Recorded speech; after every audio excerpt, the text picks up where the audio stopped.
But I think with any of the Mariners' top 6, that's Jared Kelenic, Julio Rodriguez, Emerson Hancock, Logan Gilbert, Noelvi Marte, and George Kirby, you have to be getting back an all-star for at least 2 years and probably 3 or more, depending on how good that player is. Is he an all-star? Is he a star? Is he a superstar? You're not trading any of those 6 for any kind of a rental. And right now, I don't even think it would make sense for Seattle to move one of them for a year and a half of an all-star player, no matter what position that player.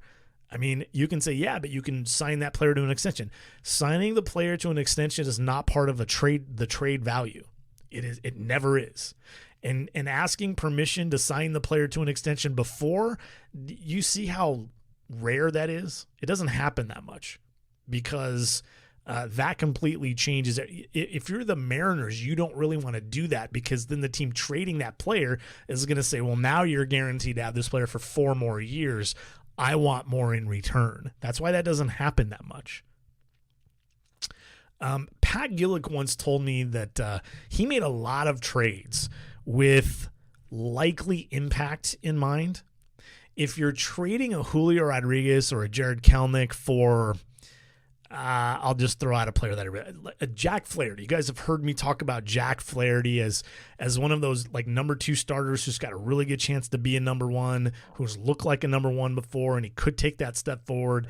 And probably not signing a long-term deal in St. Louis. At least that's kind of the way it sounds.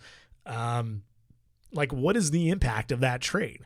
So for the next 3 years and change, if you made the trade during the 2021 season, you'd be getting a number 2 starter that sometimes looks like a 1 and might solidify his place as a legit number 1 at any point. He's 25 years old, just started the arbitration process. He's from the West Coast. He's rep by CAA. So there's no specific issue with pre-free agency extensions if he hits as long as the offer hits market value. So there are some reasons why you'd want to get the player. Right? So the question then becomes, what impact is Flaherty likely to have on the roster? You can't hope on this. You can't project on this. You can't say, well, we think he's going to be Jacob deGrom, because what are the chances of that? Right? Now, maybe not 0, but they're very low. So you have to take what's most likely, which is pretty much whatever Jack Flaherty's doing now is what you assume to some level that he's going to give you over the next 3+ years. What is the performance value of that number 2 starter? Maybe better. What does that do for the Mariners?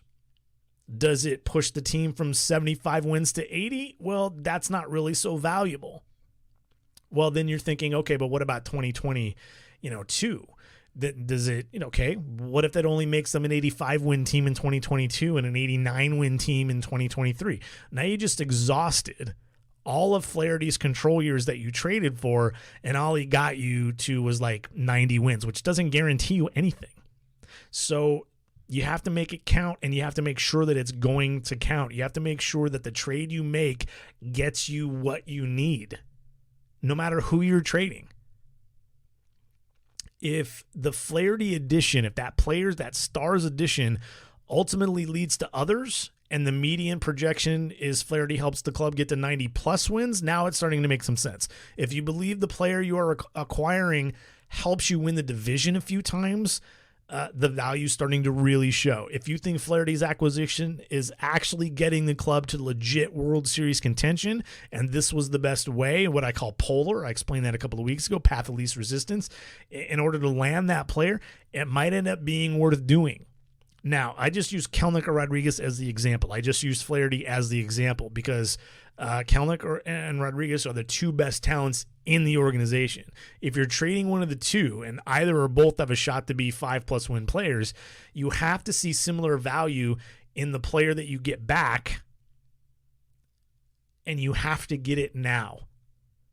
Because the payoff for trading 6 years of Kelenic and 6 years, and it's really almost 7 in most cases, of Kelenic or Rodriguez, you have to get immediate return.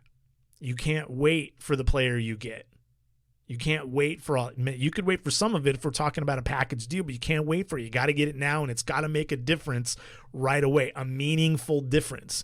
So if the Mariners ever move like a player like that, it's not going to be in a situation that we're staring at right now, where the club is. We're here we are in April. We don't know what the club's going to look like, or how good they're going to be, or where they're going to be standing in late June or July, when realistic and serious trade situations start being dreamed up and thought about and considered and discussed. Right. So